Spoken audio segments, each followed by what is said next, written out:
Hi, I'm Veronica Reed. I'm an environmental protection specialist with the Colorado Department of Transportation.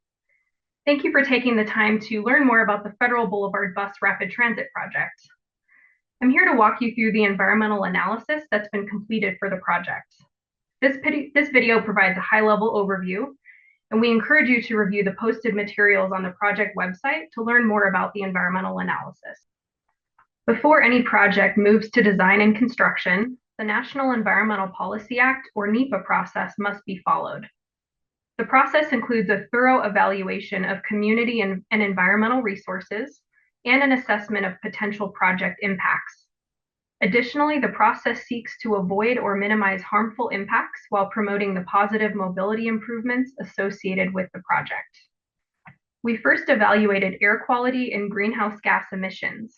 Air pollution in the Denver region ranks among the worst in the country, and transportation is the biggest source of greenhouse gas emissions in Colorado. By making transit a more competitive option, this project will reduce overall car trips, leading to a major reduction in greenhouse gas emissions. Fewer cars on the road means a direct improvement in the air we all breathe. Next, we evaluated traffic noise. The study team collected existing noise levels at nearby homes and other noise-sensitive locations along the project corridor. Then we forecasted how noise levels could possibly increase the project once it's built. Next, we evaluated traffic noise. The study team collected existing noise levels at nearby homes and other noise-sensitive locations along the project corridor. Then we forecasted how noise levels could possibly increase once the project is built. The results showed that the project will not increase long-term noise above existing levels. However, noise levels may increase temporarily during construction, and local noise ordinances will be followed. A community analysis was also completed for the project to help the team understand community perspectives.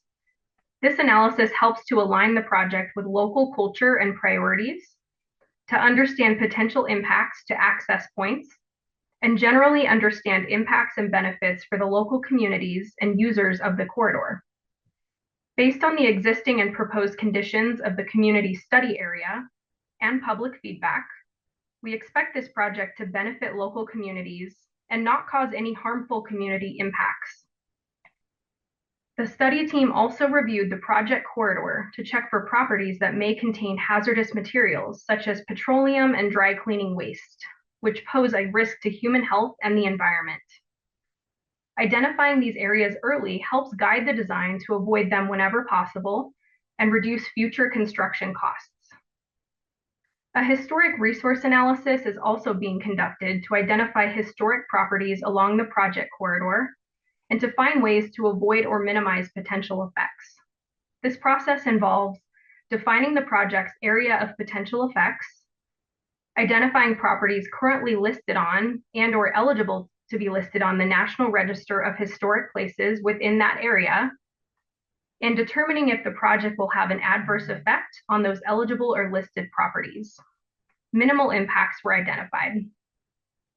A natural resource inventory was conducted to identify and evaluate potential impacts to vegetation communities, wildlife habitats, aquatic resources, and other sensitive ecological areas. This project will have little to no effect on the natural resources surrounding the Federal Boulevard project corridor. The study team also evaluated potential impacts to recreational resources. Over 40 parks, open spaces, and trails were identified along the project corridor, and the project team refined the design to avoid or minimize impacts. Minimal impacts were identified. The views, landscapes, and overall visual character along the Federal Boulevard project corridor were also considered. As part of this effort, the planned BRT stations were designed to bring a sense of visual consistency to the corridor, while still reflecting the individual character of the surrounding community. The light plus shade design and color scheme will blend in with the local settings at station sites. Visit the website for some examples of how the project team is working the BRT stations into the project corridor. All the details from this video are available on the website at bit.ly/federal BLVD BRT, and contact us at federalblvdbrt@gmail.com if you have any questions or comments.